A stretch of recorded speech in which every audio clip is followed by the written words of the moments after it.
বন্ধুরা, আজ আমি পালং পনির বানাচ্ছি, আপনারা দেখেন। তো এখানে আধা কিলো পালং আমি সিদ্ধ করে নিয়েছি। আর এখানে কিছু দেইনি, এমনি প্লেন সিদ্ধ করেছি। তো আমি এখানে কড়া গরম হয়ে গেছে, তেল দিয়ে দিচ্ছি। মশলাটা হতে হতে ততক্ষণে আমার পিসা হয়ে যাবে পালং। আমি এখানে পেঁয়াজ দিয়ে দিচ্ছি। এখানে আমি কোনো ফোড়ন দেইনি, শুধু পেঁয়াজ দিয়ে পেঁয়াজটা ভাজা করছি। আমি এখানে একটা টমেটো পিষে আনছি, পিষে এনে দেবো।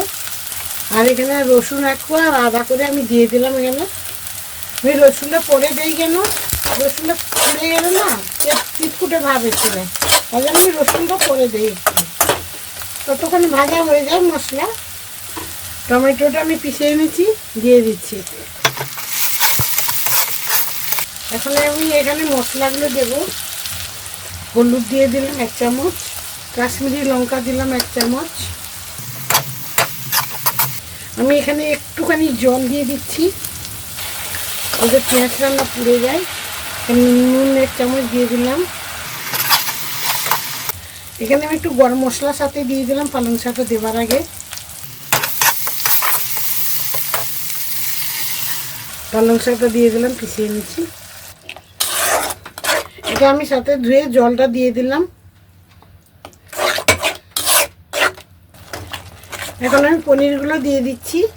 তাতে আমি একটু ঘি দিয়ে দিচ্ছি একসাথে, ঢাকা দিয়ে দেবো, কেন গন্ধটা ভালো থাকবে বলে। আমি এখন একটু ঢাকা দিয়ে দেবো, ঘি দেওয়ার পরে গন্ধটা ভালো থাকবে, তার জন্য আমি ঢাকা দিয়ে দিচ্ছি। 2 মিনিট মতন ঢাকা দিলাম। এই দেখেছেন কত সুন্দর কালার এসছে। তো আমার পালং পনির হয়ে গেছে। এই যে ঘিটা দিলাম, এর গন্ধটাও ভালো লাগবে, তার জন্য আমি ঘিটা দিয়েছি।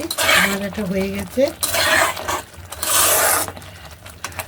আমি গ্যাস বন্ধ করে দিলাম। আমার পালং পনিরের রেসিপি হয়ে গেছে, আপনারা দেখেন। আমার রেসিপি যদি আপনাদেরকে ভালো লেগে থাকে কমেন্ট বক্সে জানাবেন। আমার ভিডিও দেখার জন্য সবাইকে ধন্যবাদ।